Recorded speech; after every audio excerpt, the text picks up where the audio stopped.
For years, everyone thought Verizon had the best network, because they did. But now the best mobile network in the U.S. is T-Mobile. T-Mobile's network has the most advanced 5G, with more towers, and their signal reaches further than ever. So you can text and instant talk and say, "You won't believe where I am." T-Mobile has the best mobile network in the U.S. based on analysis by Ookla of speed test intelligence data 1H 2025. See T-Mobile.com/network. Whether you're deciding what gifts to buy or which game to watch, there's one place where it feels good to be right. PrizePicks. Our entire Footballers team has been excited each week to share our PrizePicks lineups, and now the NBA is in full send mode. Download the PrizePicks app today and use code DFS to get $50 in lineups after you play your first $5 lineup. That's code DFS to get $50 in lineups after you play your first $5 lineup. PrizePicks. It's good to be right.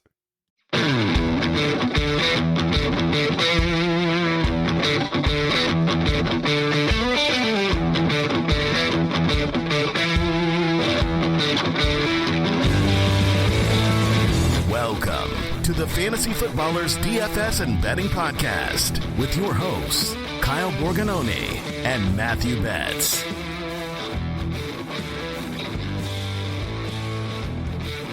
Welcome on back. Friday, December 26th here. Fantasy Footballers DFS and Betting Podcast. I'm your host, Kyle Borganoni, and I am joined, as always, by Matthew, a little bit shorter on the Christmas cash bets. Yeah, it was spent. It was spent. And you know what, Kyle? What a slate. What a 3-game slate that was, huh? Did you enjoy those games? Changed my life. I did the thing that I'm assuming most of our listeners did, is they looked at their family in the eyes Christmas morning. They said, "Hey, I got you a gift this year." And his name is Max Brosmer, Josh Johnson, Chris Aludikin, and they were so happy about it, they forgot about the presents. And so we kind of had one of those Christmases that just at the end of the day, everyone was just so thankful for ChristmasFootball.com. Hey, I'll tell you what. It's not going to be that long, Kyle, but before it's like, I don't know, friggin' May. And we're like, man, I would kill for a Max Brosmer game right now. Like we just miss football so much. So hey, when we get to these slates this time of year, just remember what happens in the summer when we have no football. So embrace it, enjoy it, love it.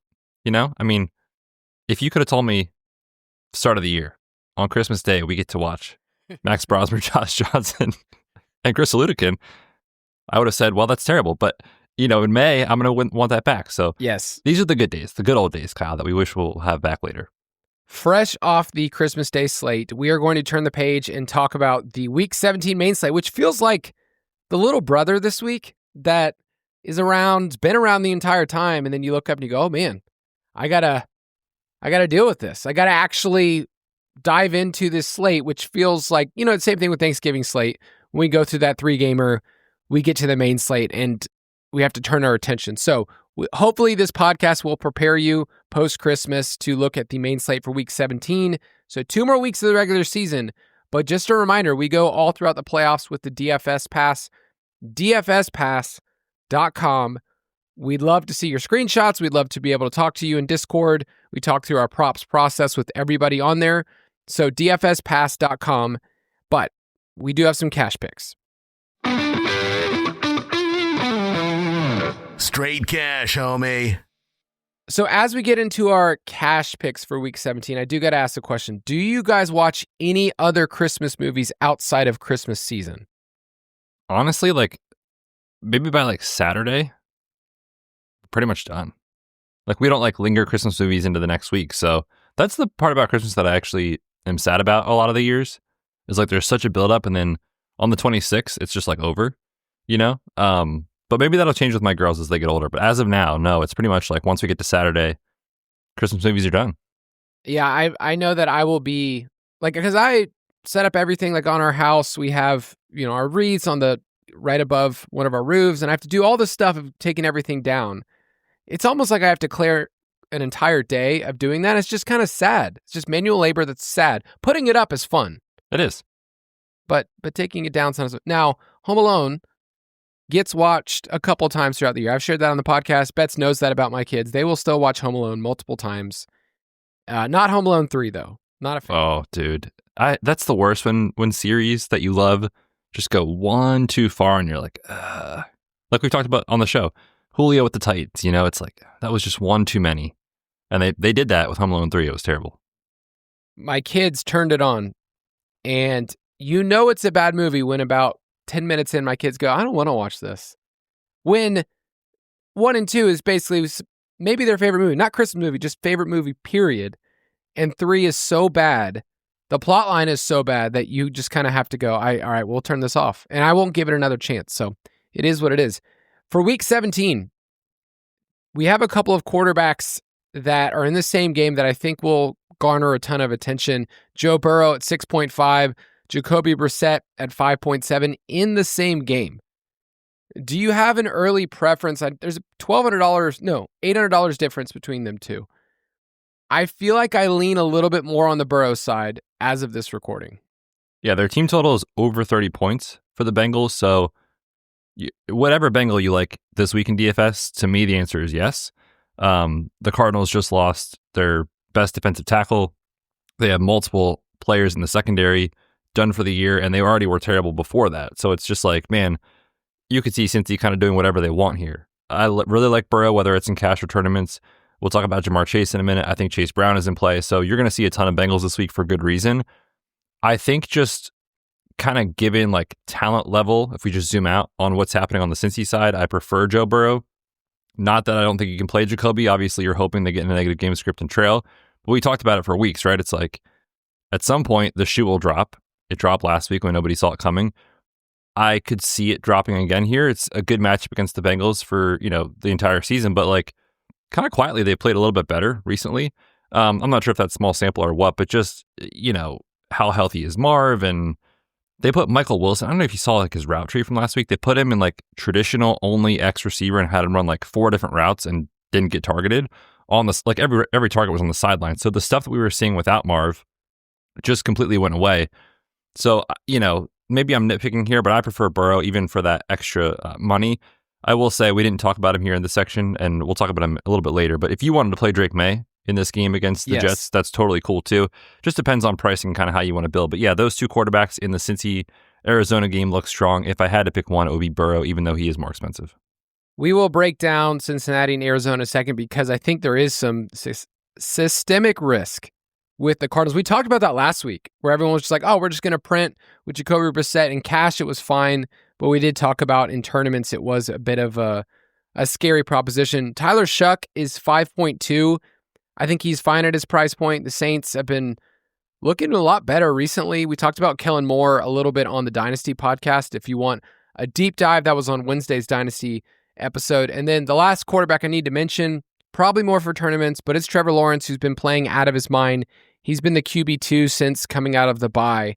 He's on the radar this week. But at running back, we have an interesting situation where normally we've been paying up for one of the studs in the 8K range and then finding somebody in this kind of 5K range where I think the two best running backs this week are both sitting there around 6K. It's Aston Genty, who somehow, some way put up 30 points on the Texans. He's 6.1. And then Ramondre Stevenson suddenly in week 17 becomes the most popular and most talked about player in fantasy football. He is 5.9. If Travion Henderson is out, I guarantee you he will be a cash lock. Yeah, he should be in your lineup if Travion is out, which as of this recording, we're still waiting on news. He's in concussion protocol. So if he happens to miss, Ramondre would get almost everything, I would think, and it's a really good tag, obviously, below 6K on DraftKings. He's even better value on FanDuel, where he's 6.4K, taking on the Jets that, let's be honest, are terrible. The spread is huge here, so you could obviously see a positive game script, 28-point implied total for the Patriots. And we talk about motivation levels this time of year. Like the Pats still have everything to play for, still trying to fend off the Bills for the AFC East crown and trying to vie for seeding in the AFC. So they have everything to play for here. Obviously, that would be huge. So yeah, I really like Ramondre if Travion is out. I struggle like what builds would look like, quite frankly, if Ramondre is taken off of our plate here, because he fits so nicely and it allows you to spend up a little bit on quarterback and fit in Jamar Chase and those kind of things. So make sure you're tracking best plays tomorrow for this slate. But I will say, as the things stand right now, if Travion is out, you certainly want him on both sides. Yeah, if you look at points per dollar on our site, I'm looking at our DraftKings rankings right now. Our projection at 16.6 points as of right now for Ramondre is just beautiful. I also need to add that in both of my championship games for a redraft, so I'm with Mike in one, and then a home league, I will be facing Ramondre. So you can bet your boy right here will be playing the emotional hedge card and playing Ramondre Stevenson in cash just for that reason alone. Dude, 3 of my 4 championship teams this year, whether Dynasty or Redraft, have Travion. So I feel so conflicted right now. Oh, yeah. Come on, Travion. The other running backs that look really good, Chase Brown is a little bit more expensive. You mentioned earlier. If you want to play a Bengal this week. 7.4 is a really good tag for him. Tyrone Tracy is another name I will throw in there at 5.4 against the Raiders in a battle for who gets the number 1 overall pick. He's seen 18 opportunities each of the last 2 weeks, so he's going to project really well at that price point. Any other names you want to mention at running back? Just real quick on the Giants, like, it's weird what Mike Kafka is doing. You know, like, I don't know if this was... He's trying to not have this job next year. It's just weird what he's doing, period. They are insanely run heavy since he took over for Dayball. I don't know if that's from the front office of like, hey, let's not let Dark get hurt again or whatever it is, but like, they're just running regardless of game script. So I do think Tyrone Tracy is a good click this week. I feel a little uneasy about him and Genty in the same lineup, but I do think leverage off Genty makes a lot of sense. That's what I'll say on that. At the top, I think there's some really good high ceiling plays that might not fit the cash build this week. So I did want to point that out. Like guys like Saquon against the Bills and, you know, a couple other options obviously are there. So I'm interested in kind of flipping the build and spending up in tournaments, but I do think this group of Chase Brown, Genty, Ramondre, Tracy all look really, really good for cash games. At wide receiver, Jamar Chase is going to show up as a wide receiver you want. Is going to show up in a lot of optimals at 8.3 against Arizona. So if you wanted that Burrow Chase stack, you could do that. That's actually the stack Mike and I have in our championship matchup. So we feel pretty good about that. I do think the 5K range offers us some players that we can look at, specifically Jacoby Myers at 5.3 as a 25% target share over the last 6 weeks as kind of the preferred option for the Jaguars. I know your boy Parker Washington popped up for a really good game because I think he is a good slot wide receiver. I didn't say like really good fantasy wide receiver, but I think Parker Washington can have a role for the future. I feel like they're just, now they have too many receivers. They have too many. Anyway, that's an offseason discussion. But yeah, Parker Washington, that's everything we thought Travis Hunter could do. Oh, why did they spend the second overall pick? They already had a guy, you know, Penn State legend, obviously on the roster. No, dude, it's actually really funny. Parker Washington is, I think, like a good player in the NFL. Like a guy you want on your team if you're a real life NFL franchise, but like, I don't think you want him to be your top target earner most weeks. No, if he's your wide receiver 3 in the slot, I think he was 71% in the slot this past week. Like that's a really good NFL player. Yeah, for sure. I do think we have the option to go back to the well to a player that we know and love on this podcast, and it's Mac Daddy Hollins at 4K if Kayshon Boutte is out. Nothing brings me more joy than having a lineup with Mac Hollins in it. Okay, so I have a couple things to say. The first one, I went onto our website to try to just make sure I was talking correctly about his usage and targets and stuff like that. You know how on our website you can search for a player's name in the top right corner? Yeah. I started typing Mac Daddy. So that's the first thing. And I was like, why is he not coming up? The second thing I'll say is not just Kayshon Boutte. Pop Douglas also left last week with a hamstring injury. So they don't really have the same role because Pop is kind of a part-time slot player, but just kind of thinking like how the targets are kind of shaking up. Travion will contribute in the pass game if he's out. If Boutte's out, if Pop Douglas is out, it starts to get pretty thin, which has not been the case for the Patriots. They've kind of been doing like a Packers light where they'll rotate a bunch of guys. So I really like a lot of these pieces. I'm not sure if Steph Diggs will fit the cash builds, but I think Diggs, because of this injury situation, is really interesting.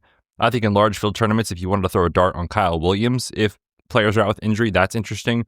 And then we'll talk tight end too. Hunter Henry's in play for Drake May stack. So I love the Patriots this week for obvious reasons. But yeah, I think in cash, 4K Mac Hollins looks awesome. He was our boy, like 6 years ago in cash that saved us when he was on the Raiders. Maybe he can save Christmas again this year, Kyle. He has seen 17 targets over the last 2 weeks. Yeah, give me Mac Hollins. there's a legitimate chance that I'm also playing Mac Hollins in my home league. I know I keep bringing this up, but it's at the forefront of my mind. So I might have to flex Mac Hollins. And then... Whoa. You might have to? Yes, I might have to. Yeah, well, I get to. But also, I am facing Ramondre and Hunter Henry. Oh, yeah, you're going to be glued to the Patriots game. Part of me wants to play Hollins to mitigate some risk. I like it. Okay. He's an alpha, dude. Come on. That is true. Can I interest you in some really, really dirty options? Oh, please. Because it's not great, but the Jets, if you wanted to play one of the Jets wide receivers, they're cheap and they project well. That's pretty much all I can say. AD Mitchell will be your favorite? Yeah, AD Mitchell will be my favorite, but like John Mechie, even the guy we, punted to the curb last week, Isaiah Williams, is 3,100. Makes sense. You probably don't need Mac Hollins and one of those guys. Correct. But yeah, just kind of thinking about player pool options. That makes sense. How are you handling the Pittsburgh situation? Obviously, no DK Metcalf. My initial thought was like, okay, like somebody here might project pretty well, but it's so dusty, man. MVS and Thielen and Scotty Miller. It's like, come on. I really think, and this is more of a tournament take, I really think some of these running backs are pretty fun plays when you think about Kenny Gainwell's usage as their wide receiver one, basically. Jalen Warren just had a huge game last week. The Browns, they were so dominant against the run early in the year. They've really struggled in recent weeks. So I do think the DK Metcalf situation, I think a lot of people will say, oh, just play one of these other wide receivers. But we talk about this a lot in DFS. It's like, you can't just step on the field and all of a sudden replace good players if you're a wide receiver that's not great.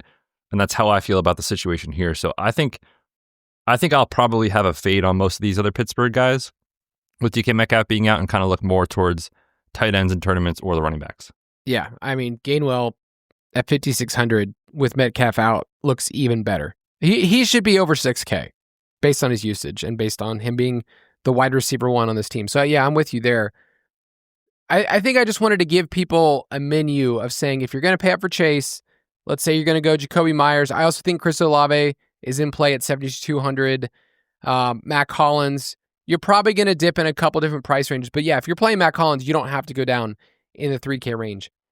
At tight end, I will say that DraftKings finally kind of made us decide at this position, because the guys that we were paying like 3,600, 3,800 are now in the 4 or 5K range. Like Harold Fannin is a good play, but he's 5K now. This is a little different.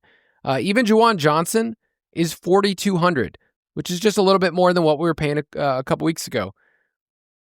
Do you know who our number one tight end is in points per dollar? It's probably still Trey McBride. It is Taysom Hill.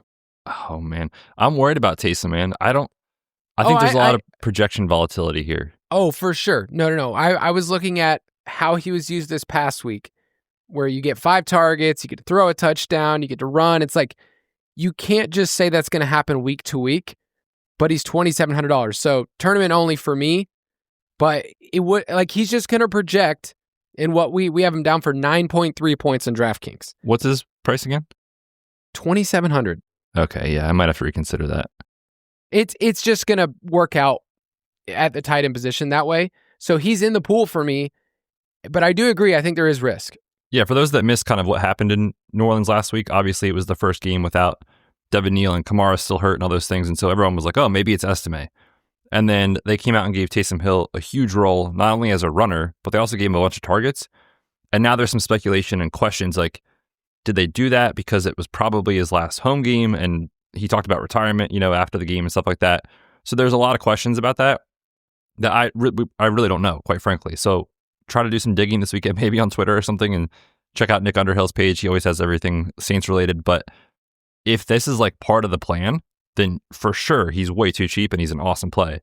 I would also not be shocked at all if we look up Monday and Tuesday and it's like he had 4 total opportunities, right? So right. I really don't know how to handle it. I'm going to kind of think about it more throughout the weekend, but that is a very, very interesting price point for sure. You're going to have to wait until Saturday to get a real projection of how the field feels about it in terms of roster percentages. Like, we're recording this early, and then Christmas as a whole, like if you're looking at the website on Christmas, I love you, but I will not be. Come on, dude. I will not be logged on. Don't judge the people. I guess they're like, hey, you told me to go to christmasfootball.com, and then you're not going there yourself. What I'm saying is I don't trust the projection on Thursday of Taysom Hill. Correct. Okay, so check back in later. Fun player. At defense, you can spend up for the Patriots at 3.9 against Brady Cook, who took 8 sacks this past weekend. Or I think the option that most people go is trying to figure out between Pittsburgh and Cleveland. Yeah. I think Pittsburgh's makes a lot of sense. They still have all the motivation in the world taking on Shador. Cleveland is 2,500. That's intriguing to me. Cleveland's who I have in right now. They're just cheap, And it's like Rodgers gets the ball out so quick that he doesn't love to take sacks, but it's like, man, if you're throwing to Adam Thielen and all these other guys, like there's also some systemic risk here for Pittsburgh. And we know how these matchups historically have gone, right? They're kind of a AFC North slugfest that it's like first to 17 wins kind of thing. So yeah, I think both defenses look good. I prefer the Browns in cash just because they're cheap, but I think the Steelers are good.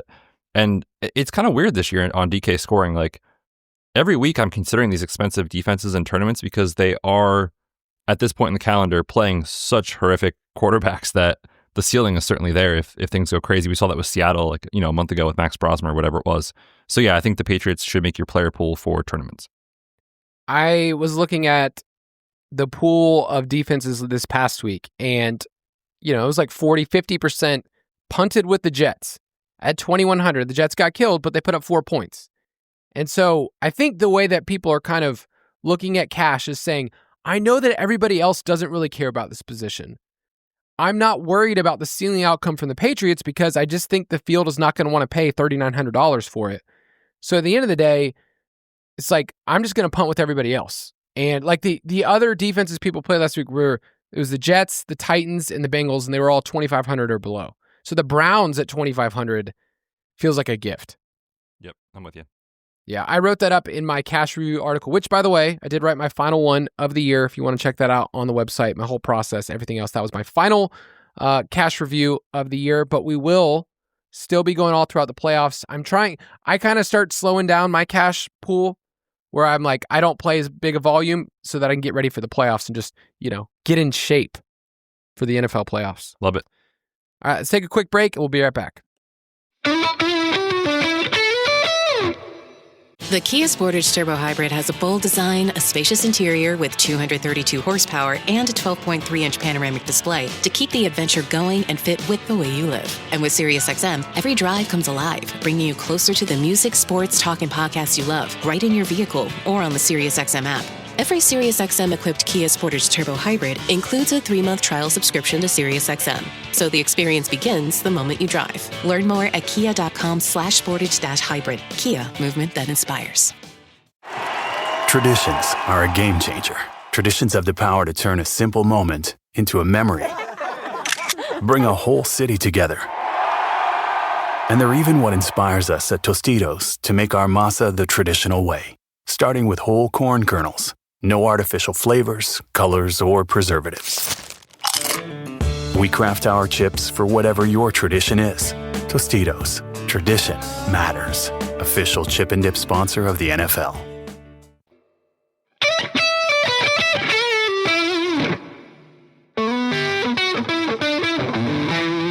Stack Attack. We are going to discuss 3 games for the Week 17 main slate that we think you can stack up for tournaments, kind of discuss the ways we think the field is going to attack it. The first game is the Cardinals and the Bengals. Cincinnati is a 7-point favorite. The over-under's at 53.5. So it's looking good. I've seen it bounce between 52 and 53 the last couple of days, but man, these defenses are bad. In fact, I think the Cardinals at this point in the season over the last 6 weeks, I think they're the worst defense in the league. Oh, or easily. they're playing that way. They have so many injuries. They're mailing it in. They seem to not care at all. It's rough. I watched pretty much that entire game, Falcons and Cardinals. My boys were very excited because we used to live in Arizona, so they know about the Cardinals, but also the Falcons were playing well-ish. It was the Cardinals, but... Right, that's how bad the Cardinals are. They made the Falcons look good. Yes, exactly. But what I felt so bad because when I was watching the Cardinals defense, I was like, man, Budda Baker is a baller. The safety for the Cardinals. Like, he is amazing. What an awesome player who just wasted his entire prime of his career on this terrible organization. He's great, man. Really like watching him. So what's interesting about both of these teams is they've kind of morphed into run funnels. Like over the last 6 weeks, the Cardinals are 32nd in schedule adjusted points against the running back position. The Bengals over the last 6 weeks, 30th in yards per carry, 32nd in explosive rush rate. Normally we would just say stack up the passing side and move on, but I think both running backs, even Michael Carter in this game, warrant some attention. He's interesting. He's only 5,200. He was kind of like floating around cash games last week. I'm not sure. Like, would you prefer him or Tyrone Tracy on this slate? Basically the same price. I mean, Tracy in cash makes more sense to me, but if I'm stacking up this game, I think we do need to think about Michael Carter at 5,200. And for someone that's seeing this type of workload, like I'm looking at points per dollar once again. He's up there, dude. Like we're projecting him for 15 points. My only concern on him, and maybe this is probably why I wouldn't play him in cash, I guess is how I'd put it. But like if they get behind, which the spread suggests that they will, 7-point road underdogs, you're going to see Amari DiMercato on the field. Last week, Carter was efficient with his opportunities, had 11 carries, averaged almost 6 yards per carry, but saw just 2 targets, didn't catch a pass. So that's my only concern. He only played 53% of the snaps. You probably need this game to stay close. And so in those scenarios, I'm willing to play him as part of this game stack, especially if you wanted to say, I want to stack up Joe Burrow and, he's pushed and this game is closer than the market thinks and all those things. I think like a Burrow double with Carter on the other side makes a lot of sense. But I will say there's, like we talked about the Cardinals, just a lot of fragility risk. So that's kind of why I'm leaning away in cash and more just tournament only. It's so funny because he was a pass-catching dude coming out of UNC those first couple years with the Jets. Like that was like what we liked in fantasy. And yeah, they've kind of split those roles this year. So Michael Carter's an interesting player in this game. I think the easy way to attack this is a Burrow double stack with Chase. And if you want to throw in Chase Brown, I know it was 3 touchdowns last week. It's hard to repeat that. He's a good tag on FanDuel at 8K. I think he's a better play there. T. Higgins is going to project really well as well. I have nothing bad to say about the Bengals offense. Agreed. I'm probably going to have a Bengal in most lineups. Okay. So when we talked about the Cardinals last week, we talked about the risk of we're used to the volume with Jacoby Brissett, right? We're like, okay, well, I'm going to get 42 pass attempts per game. We took the under on a couple different places. I believe his rushing yards as well this past week. Yep. And the offense just didn't sustain drives. They just didn't have the connection with Trey McBride. They did with former Dynasty Nasty Boy, Elijah Higgins. Who could forget that Nasty Boy pick from 2 years ago? I just saw him on a Dynasty waiver wire and I was like, what if? So I picked him up. I did too. It was a good feeling of saying, hey, it's the end of the year. My team stinks, but I will pick him up. Yeah. Yeah, the usage of Michael Wilson, you brought it up, with Marv back is just muddles the water, man. So I think the Cardinals, I'm just a little bit lower, and I just like Michael Carter more as like a tournament play. That makes sense. How are you handling Trey McBride? Because as we talked about for like the last month, in season-long formats, it's like if you get through the playoffs and you get to the championship week with McBride against the Bengals, oh baby. He's 8K on FanDuel. He's 7,500 on DraftKings. It is a decision point because if you do play him, it kind of makes you thin elsewhere. So I was ready to come in and just play a ton of McBride, which I still might do, but it does kind of make me question what I want to do build-wise, because if you're spending 8K on a tight end on FanDuel, like, he has to score, right? Sometimes these like 7 for 70 type games on DraftKings can work. If he doesn't score on FanDuel, he really won't bury you. How are you handling him? I'm going to wait until I see roster percentages because based on his price, he's not going to project really well. Like optimizers are not going to love Trey McBride this week unless you have settings that say, hey, I'm playing Bengals stacks. And then, you set the rules of certain bringbacks. I'm going to wait. Like if he's showing up as like 7 or 8%, then I'm excited to play him and play him within the context of this game. We've, chased all year the Bengals versus tight ends, so why stop now? But I bet he's going to be less than 10%. I think just a pricing thing, probably. Yeah. What about Michael Wilson? Oh, man. 6,400, 6,900 on FanDuel. It's small sample, right? But like in the games Marv has played, he has not been good for fantasy with Jacoby. Would it surprise us if he popped up for like 50 yards and a touchdown? Of course not. I don't know if I want to go there, man. I think my favorite way to play this game is if I'm playing it on FanDuel, then the stacks with Jacoby and either Wilson or McBride are cheaper than they should be, and then Chase Brown is cheaper than he should be on the FanDuel side. But then on DraftKings, it's like I'm just going to borrow double stack and pick one Cardinal. And I will say too, like if you wanted to just play Bengals, don't feel like you have to force a Cardinal on the other side. Yeah. What's your take on this line? I just think the Cardinals are checked out. I will take Bengals -7. Bengals -7. It's hard for me to have a ton of confidence in the Cardinals. I think the Bengals as a defense have actually played a lot better recently. They're not a punching bag. So I will take the Cardinals under their team implied total of 23.3. All right. Next game is the Buccaneers and the Dolphins. So a Florida affair, Florida game. Tampa Bay is -5.5. They haven't been playing well recently. The over-under is 46.5. You'd think that a team that has a shot, because they control their own destiny. If they win this week and they win next week against the Panthers, they are the NFC South champions. The vibes are not good in Tampa Bay. So my early take is like this is a game that they should win, and I feel like the Dolphins can clearly get there. I don't know. Am I too recency biased? They have not covered the spread since week 10. Well, technically week 8. They had their week 9 bye and they haven't covered since.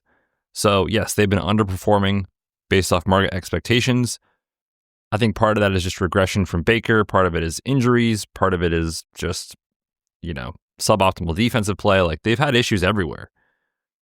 I will say when I logged in and I was like, okay, Bucs against the Dolphins. They should roll. They should roll. But we've been saying that for weeks, right? They should do this. They should do this. And they just haven't. Now in DFS, you don't want to be so results oriented. You still want to kind of think about like range of outcomes and stuff like that. So I do think in this game, there is a world where the Dolphins flop and Quinn Ewers is just terrible. And, there's systemic risk against a experienced defensive play caller who can blitz your face off and all those things. So I think you could see a ton of short fields for Tampa. I think you could see them put up 25 to 30 points and a buck is what you needed in DFS. I also think there's a possibility that we just keep doing this. And at some point you have to admit like this team is not as good as the market says. So I'm willing to kind of let roster percentages dictate how I handle this team. I will say that pass rate has come down a lot. They're 21st in PROE over the last month with the Bucs and Baker. And so you think about the stacks, it's like, okay, well, I really want to double stack Baker. That's great. But now we have a wide receiver rotation where, Ibuka lost playing time to Jalen McMillan, and we know Mike Evans is the guy, and he's kind of expensive. So my long-winded way of saying, like, I think it's fun to take shots here. I don't know that I'll go full Bucs stack just because of the pricing on the wide receivers. Yeah, it's tough because we've kind of given the Bucs credit for years, and I'm saying this as a Falcons fan. Like, this is a good organization. Jason Light is a really good GM. They've constructed the team in a really, really good way. They've also burned through offensive coordinators, Dave Canales, Liam Cohen, now it's Josh Grizzard, and they just haven't won the close games recently. I feel like this is one of those games where they get to lean on the run, and the line says that you can lean on the run, but Miami's also been number 1 against fantasy running backs over the last 6 weeks. So it's hard to trust Baker, man. It's hard to trust Baker with a ceiling outcome of saying, if I did a Baker double stack with Achane as a bring back, like in theory, that should work.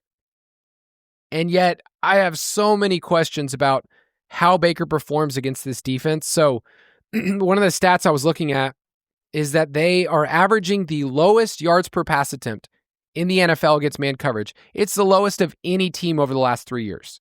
Okay? So really, really bad in one-on-one situations. Miami, the way that they play defense, a lot of cover 2 and cover 3 shells. So I was like, oh, sweet, Baker can pick that apart. He's 31st in completion percentage over expectation against that look this year. He's averaging the 4th fewest passing yards per game against these look. I just don't have a ton of confidence in the passing game. I mostly feel the same, but now that you're talking through it, I'm wondering, do you think those numbers are noisy because he spent most of the season without Mike Evans? Yes, that's a big part of it. I actually had somebody on X ask me, because I was sharing that stat, and like, hey, what do you think the issue is? I said, they've had so many injuries that the dude who for more than a decade has been the one-on-one man coverage beater has been Mike Evans. You throw it up, 50-50 ball, he's just a man. They've asked Egbuka, Tez Johnson, so 2 rookies, and then Cade Otton and Sterling Shepard for a majority of the season to say, hey, go beat people one-on-one. Yeah. That's not the game. So I do think it can change. That's where some of that is from. But instead of just the deep dive only, which is kind of where I was with this team, I think the Bucs can win this game. I think my favorite piece is Bucky Irving. Well, Kyle, are you ready to yell at your TV when Sean Tucker comes in at the 5-yard line every time? That is very frustrating because Betz and I were talking about this, and I shared this, that Bucky Irving has as many carries inside the 5-yard line as Uncle Frank from Home Alone. What about the Bird Lady? Dude, they gave her a goal line touch. Wow. Buzz? Dude, Buzz? Woof. No, not at all. Jeez. No, tough scene for Bucky. The fact that Bucky Irving has 0, and he had like, I think 10 last year, but 0 carries inside the 5, they're being very robotic. It's very deliberate too, right? It's like as soon as we're in the 10-yard line, you will see number 44 come on the field. Bucky will leave. And you also know too with Baker, with Mike Evans, they love the goal line fade with Mike Evans, which I'm not a huge fan of that play, but they love it with Mike Evans because to their credit, he is so good at it. But you really do need Bucky to break a long play here to pay it off in DFS. We obviously know he can do it, but just kind of thinking it through like range of outcomes and stuff, Bucky's a guy that I would shy away from if he's somewhat popular just because of the goal line concerns and all that stuff. But if you, again, zoom out, we know how talented he is. This team is fighting for their playoff lives. In theory, you think your best player is going to touch the ball more. So I like the Bucs for tournaments. Win roster percentage is going to be low. I would shy away from any certainty from the market here because I see a wide range of outcomes on Tampa this week. So that's how I'm personally approaching them. Yeah, the routes this past week were just so upsetting for Egbuka. Somebody that 15 routes, dude. Dude, imagine having this conversation a month into the season. Yeah, it's crazy. There's a lot of conversations like that. This is why early victory laps don't help too much, but so how are you stacking up Baker if you were? I honestly don't know that I'm going to play Baker. I think for me, I'm more one-off on Tampa, which it would be Mike Evans. You just hope you get the 2-touchdown game. Okay. It's Evans or Bucky for me. Just hope that Bucky has an efficiency game, breaks. You're asking for a James Cook type game. Right. But James Cook gets goal line touches. Yeah. He used to not get them, which is crazy, right? You remember a couple years ago, they never gave it to him inside. There was a Singletary. Yeah, that's funny. Yeah. Any thoughts on the Dolphins side? I know we talked about Quinn Ewers and wasn't great this past week. You'll appreciate this, Kyle. So I didn't play a ton of DFS this past weekend. I did play 2 tournament lineups. Because you're in Arizona. Right. And I was traveling and stuff, but I was like, 2 lineups, small entry fees. Let's just kind of throw some darts here and see what happens. The 2 quarterbacks I played, JJ McCarthy to Justin Jefferson. Didn't work. Quinn Ewers to Darren Waller. Didn't work.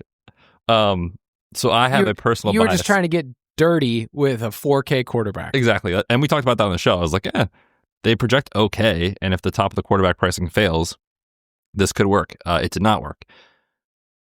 The game plan against the Bucs all year for every team is throw. Now, this is a 7th round rookie making his 2nd career start. Does Mike McDaniel follow a trend? I'd be kind of surprised. So I just don't know if I'm going to go there, to be honest with you. And they did price him up a little bit. It's not a ton, but they moved him up a few $100. Jalen Waddle's sad. It's just a sad reality. He was targeted. He still saw about 30% of the targets. So I think you could do it if you want to. He's a decent value on FanDuel too, 7K over there compared to 6,100 on DraftKings. Is this game just a reflection of like how bad this slate is that we're talking about this game? And it's like, it's fine. I have a hard time seeing this game really hit with a rookie quarterback. Yeah, that's how I feel. Okay. So this is more of a correlation play of playing like Achane and Mike Evans, or if you want to play Bucky and Waddle. Yeah, agreed. Okay. I think I might just take the under here. The under does make a lot of sense. I'll take under. Okay. Let's take a quick break and we'll talk about some more games. Calling all fun lovers and memory makers, Texas invites you to cheer from our stadiums and dance like no one is watching. Culture seekers can find the art that truly inspires. Wow. And from our shopping hubs to our chic boutiques, fashionistas will never leave empty-handed. Texas is an unforgettable experience that's waiting just for you. Visit TravelTexas.com and plan your trip today. Let's Texas. Traditions are a game changer. Traditions have the power to turn a simple moment into a memory.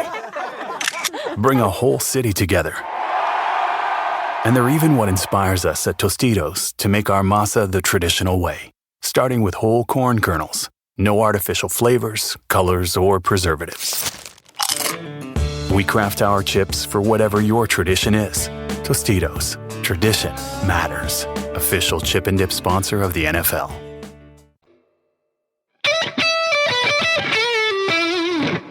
A very important game in the AFC South. The Jacksonville Jaguars travel to Indianapolis to play the Colts. They are 7.5-point road favorites, and the over-under is 47.5. Who knew that the market / the public would be so excited about the Jaguars in December?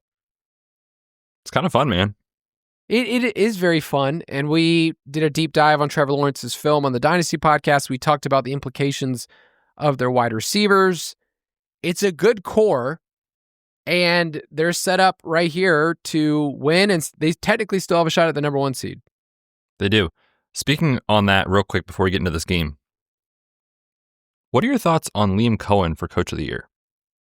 Because currently he is 8-1 behind the likes of like Vrabel and Ben Johnson and some of those guys. Like, if the Jags win this game, which they are 7.5-point favorites, and then they play the Titans in Week 18, and they walk away from the season with 13 wins or whatever it is, like, I don't know. I might bet that. I just wanted to throw that out there. I think it's a good bet. Sounds like a good value. Good value. It's going to lose, but it's great value. Well, I'm just walking through it and just thinking, okay, let's assume that the Patriots beat the Jets this week. Kyle, let's not get crazy. They're 13-3, and they're division champs, correct? They would be, yes. Okay. They would be either the 1 or 2 seed. I don't know what that would look like if the Jags went out, though, for seeding. But okay, my point on the Jags is preseason market expectation. I think they were 6.5, 7.5 wins, 6.5 wins, something like that. I'd have to go back. But the Patriots, if you recall, were 8.5 wins and juiced to the over. Mike Vrabel is an experienced head coach. You have a first-time head coach in Liam Cohen for a team that I think everybody agrees is way overperforming what they expected. So I just think the odds should be closer to the other teams. That's all I'm saying. So I might bet it and just hope for the best. Just see what happens. Just come alive. That's what investing is, Kyle. Just to feel something. All right, so let's start on the Jaguars side then. They've been 3rd in pass rate over expectation over the last month. They're letting Trevor Lawrence just do his thing. He's also been running enough. Especially at the goal line. Yeah, so 6,100 is a really great tag. We talked about him earlier. The Colts, not been great recently across the board. Against wide receivers, they are 28th in schedule adjusted points. So really, with the Jaguars, it's not hard to make a double stack happen. There's just 4 options to consider. Jacoby's going to be the cash play. Brenton Strange is going to be the cash play. There will be some rollover for Parker Washington of what he did last week and being the cheapest of this group. It makes Brian Thomas Jr. an interesting tournament play. But yeah, I could talk myself into all four of those dudes. That's the first thing I thought of is like, okay, like, I mean, I'm a Jacoby guy. I love Jacoby. I think Jacoby's a really good play. I think Washington, just for recency bias, will get clicked a little bit. I don't think he'll project incredibly well, but just look at his box scores and you're like, all right. And then Brenton Strange, I think we didn't really talk about him in cash, but I think he's cash viable too. So I think the easiest way to stack Trevor is to say, okay, let's go Jacoby and Brenton Strange, which just means Brian Thomas Jr. is sitting right there, makes for a really good, interesting leverage play in tournaments. He probably won't project quite as well because the usage for Jacoby has been so strong, and Brenton Strange has been great, and it's a good matchup for those guys. But Brian Thomas Jr. just, for less roster percentage at the same price as Jacoby basically makes a ton of sense. So I do have interest in that for sure. I'm ready on Monday to hate myself because he will probably flop in this matchup. But man, the Colts they really are struggling defensively. They've got major cornerback issues. We'll see if Sauce can get back this week, but either way, Travarius Ward's on IR. Like, they've got major issues. You saw that Monday night with Brock Purdy. So I like the Jags a lot this week, and I think just kind of finding the lowest rostered player in the pass catching group makes a lot of sense for tournaments. Any interest in Travis Etienne, who has been pretty inefficient if we're really honest, and yet he's really involved in the passing game. He had that 3-touchdown game a couple of weeks ago. Could you include him as a stacking partner? I think you could. I really like him on FanDuel. He's 7,600 over there compared to 7,100 on DraftKings. So relatively, he's a pretty good value over there. You're right. The last 4 weeks, it's been brutal. 3.1 yards per carry. For fantasy, he's been great because he's scoring touchdowns and he's catching the ball. And the game against the Jets, right? It's like, oh, they should run all over the Jets. He couldn't do it, and everything came in the pass game. So I think Liam Cohen understands the run game struggling a little bit. That's why they're putting so much on Trevor in the pass game. So that makes sense to me. Get him in there as a stacking partner if you wanted to. Or you could just also play him as a one-off and kind of hope. If you're doing that, you're saying like maybe they score a handful of touchdowns and he has 2 of them. The tricky thing with Etienne is he's been so touchdown reliant. I don't want to keep chasing touchdowns when he has been pretty inefficient. So I'll be underweight, but I definitely think if you're playing a bunch of lineups, you want some Etienne for obvious reasons. On the other side of the ball, we have not gotten the ceiling games that we paid for with Jonathan Taylor over the last 5 or 6 weeks. It's really sad.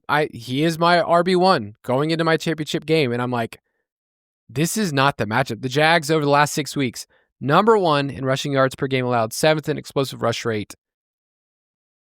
It's not a great matchup for it. It does set up for him to be a really, really good tournament play because it's not shocking for him to turn it on and have one of those outlier games. Their offensive line is just so messed up, and they have P. River at quarterback that it's really hard to see an outcome for him where he just goes off because there's just risk with the whole team. Their implied total is only 20.5. Yeah, the offensive line is a major issue. They lost, I forget the name of the player. They lost a lineman on Monday night, and they had to shuffle guys from different spots on the line to play different positions on the line. So they're shuffling all over. And when you have Phillip Rivers and that situation happening in front of you, it's obviously not hard to understand why it's been so inefficient.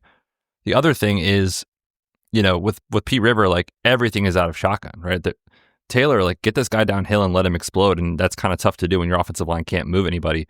So those are the negatives, obviously.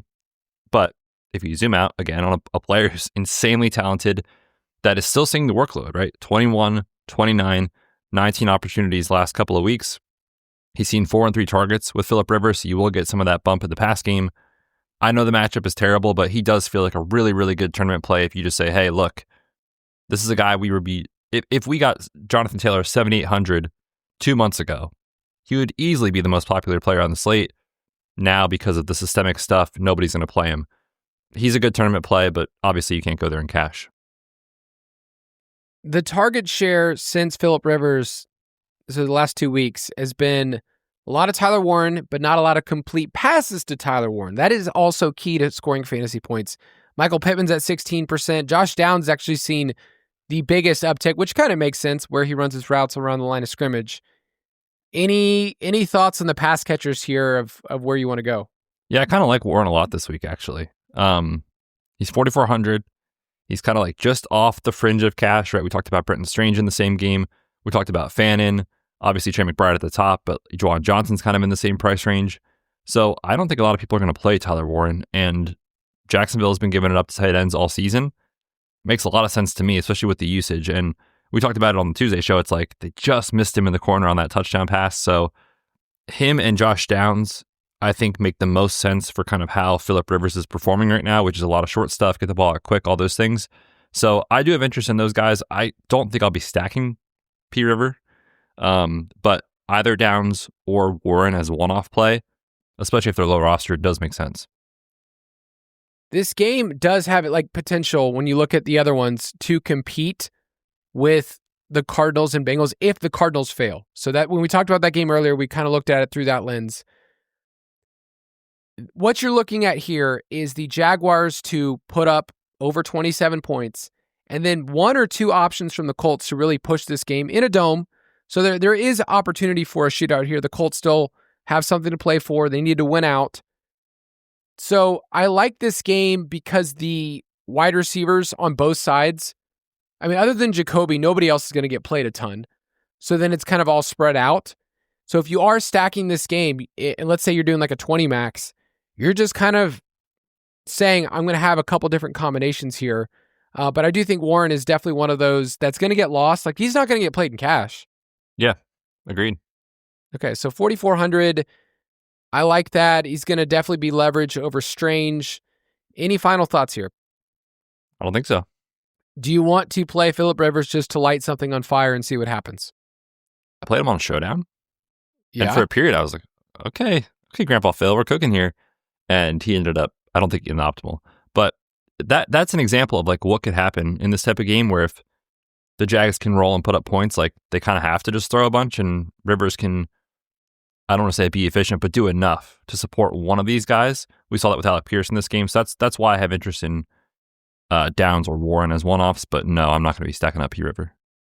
Yeah. A part of me wants to take the Colts in 7.5 right here. Oh, man. 7.5. More than the hook is getting you now. The hook is getting you. I like exactly. Colts team total under 20.5. Okay. Offensive line injuries. Offensive line. Yeah. That's not going to be fun at all. All right. You want to quickly mention the Patriots. If you want to do onslaught the Patriots this week, we mentioned Drake May with 2 pass catchers. Or if you want to play Drake May and Ramondre and 1 pass catcher, I think that works too. For sure. Yeah. We talked about Mac Daddy a lot in the cash section, but just to reiterate, like Diggs is an awesome play this week. I think Kyle Williams is really fun for a cheap dart throw. And then a lot of times, especially on slates like this, right? It's only 9 games.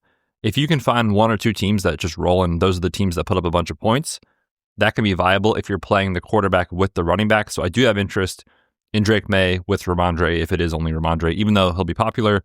Still, you're just betting on the offense and you say the Patriots are going to score 30 here. Yeah. Are you bringing it back with the Jet? No. I mean, you could. You don't have to. The weird thing about the Patriots is despite them having the name, I mean, the matchup says you can play the Patriots defense here, but they do give up a ton of yardage, way more than you realize. They're actually allowing the highest rush success rate over the last 8 weeks. There is an opportunity for the Jets at home to push back a little bit. I'm not saying anything about Brady Cook, but I don't mind bringing it back with one of the cheap wide receivers. What about Brees? Their run game, since they lost Milton Williams, the run defense has been terrible. He plays? 19 opportunities last week. And what did he do with them? He had 54 rushing yards and 9 receiving yards. It's fine. It's fine. Hey, I guess I'd want to just play him as more like leverage, but I'm not playing Ramondre Stevenson and Breece Hall in the same game. No, yeah, that makes sense. All right, moving on.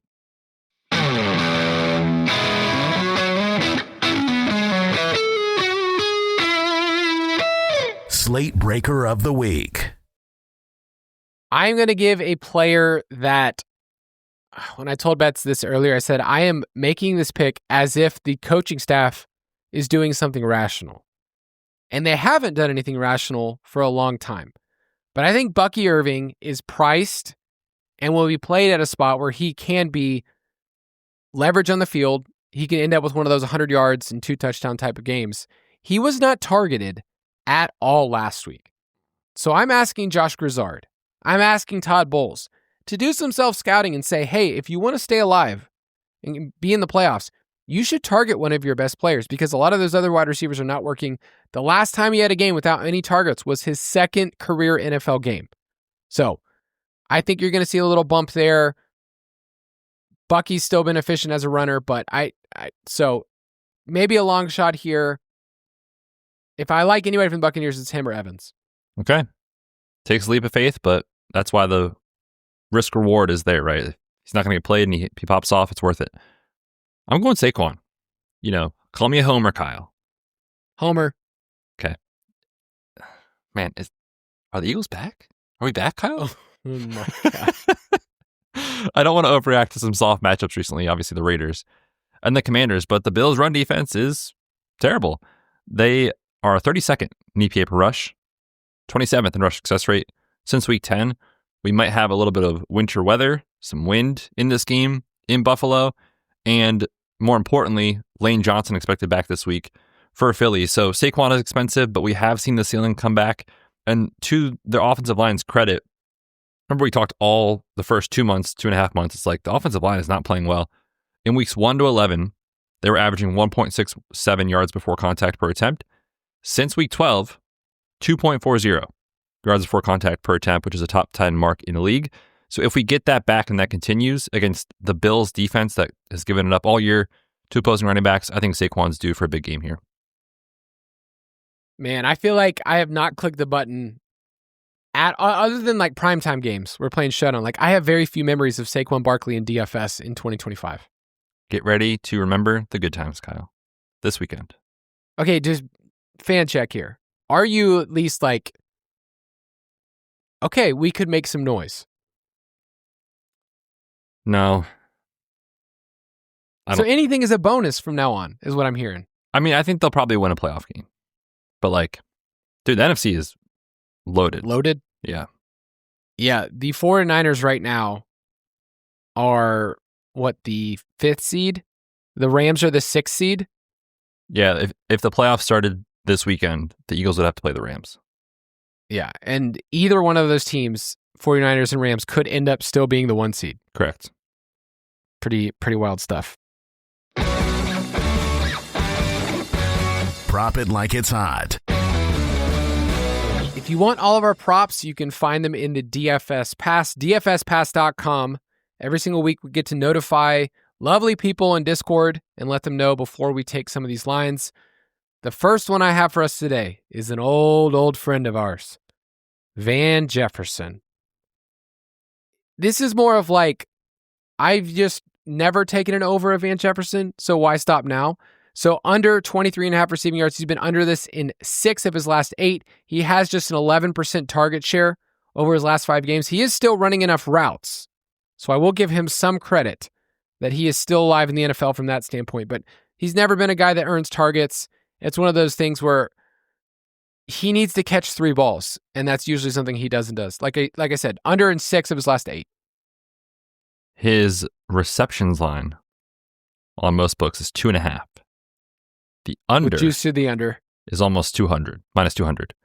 So basically you're saying if he catches 2 or fewer passes, you feel good about this under, which I agree with.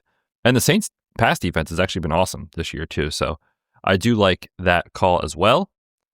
I'm going Baker Mayfield. Under 33.5 pass attempts. I like this too. We talked about the pass rate of expectation coming down in recent weeks with this team. He's been under in 10 to 15 games overall. They are 7.5 point favorites here against Quinn Ewers. And you look at what he's done in wins this year, under in 6 of 7. Last year, under in 8 of 10 wins. So if you think the Bucs win this game, I think the under is a strong look. So what I'm hearing is because he's under, Bucky's easy, anytime touchdown type of bet. Exactly. Okay. Can I give an optional bonus? I mean, it's the holidays, Kyle, please. I'm not telling you this is official, but it did intrigue me. DeAndre Swift, his rush attempts line is at 12.5. He's been over this in 8 of his last 10.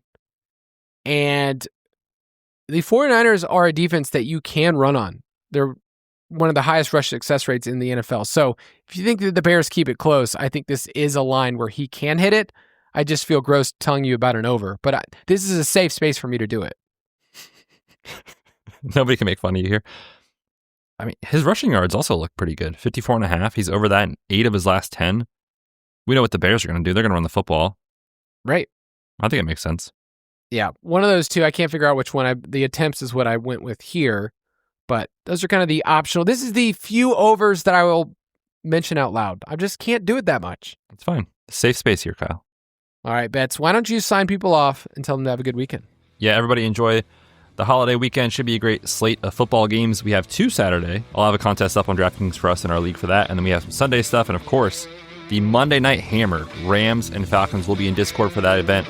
Look for a notice from us on timing on that. And we'll catch you then. Have a great weekend. Good luck. Thank you for listening to another edition of the Fantasy Footballers DFS and Betting Podcast.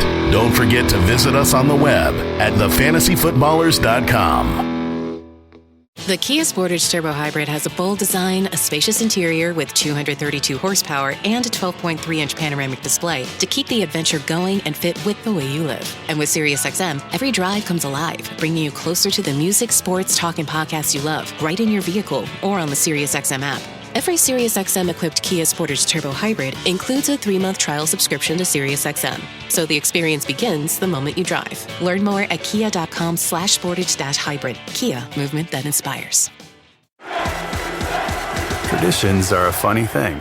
They're why we tailgate in the pouring rain, wear full body paint, and refuse to wash that lucky jersey. And just like in football, tradition is what inspires us at Tostitos to make our masa the traditional way, starting with whole corn kernels. No artificial flavors, colors, or preservatives. Crafted for that perfect crunch. Tostitos. Tradition matters. Official chip and dip sponsor of the NFL.